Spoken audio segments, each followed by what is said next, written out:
ઝઘડિયામાં જે 10 વર્ષની બાળા પર જે રેપ થયો છે એ તો સરકારને આભારી છે ને.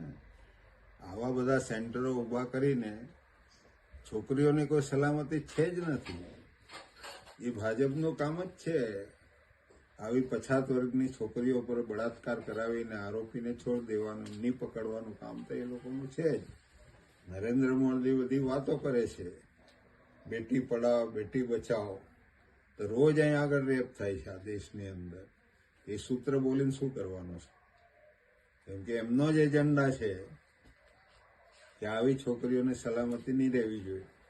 જ્યારે ભારતમાં આવ્યા છે ત્યારે કોઈ મહિલાઓ લઈને નહોતા આવ્યા, અહીંની મહિલાઓ છે એટલે એમને અહીંની મહિલાઓની કોઈ લાગણી છે જ નથી આ લોકોને. આ સરકારો પાસે એવી કોઈ અપેક્ષા રાખવા જેવી છે જ નથી. બાકી આવી નાની બાળાઓ પર એ થાય, રેપ થાય અને કોઈ બોલે નહીં, કોઈ આંદોલન નહીં થાય, એ કેવી વાત છે મારી? ભાજપના જ માણસો જે પોસ્ટ પર આવી જાય છે, પ્રમુખ બની જાય છે, તાલુકામાં બની જાય છે, એ લોકોને નથી ઉઠતું.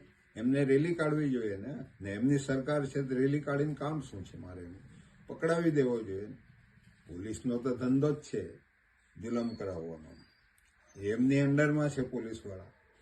જેને ભાજપ પગાર આપતું હોય એવી રીતે તમે જે પગાર ઉપાડો છો એ તો પ્રજાના પૈસા છે ને. ટેક્સ ભરીને જે પૈસા ભેગા થાય છે દેશ ચલાવવા માટે, એ આવી રીતના વાપરવા છે એ લોકોને. એમની પાસે અપેક્ષા કેવી રીતના રાખી શકાય? છોકરી સલામત નહીં રહે એક જ જાતની વાત છે.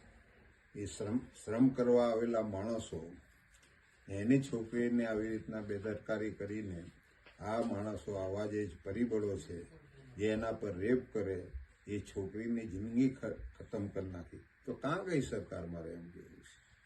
એટલે આ સરકારનો પૂરેપૂરો આની અંદર હાથ હોય, કાં તો આ આરોપીઓ હોય એની સાથે ભાગ હોય. આ લોકોને પોલીસ તંત્રને કહી દે કે ભાઈ આને પકડવાનો નથી, ચાલતું, આવી છોકરીઓ જોખમમાં મુકાઈ જાય.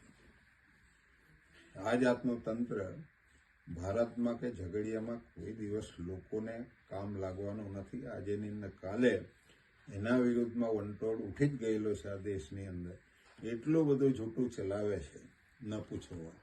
સંવિધાનની જે ચર્ચા અત્યારે ચાલે છે એ આળા પાટે ચડાવી દીધી છે. 75માં કટોકટી લાદી એની આજે યાદ કરવાની શું જરૂર છે?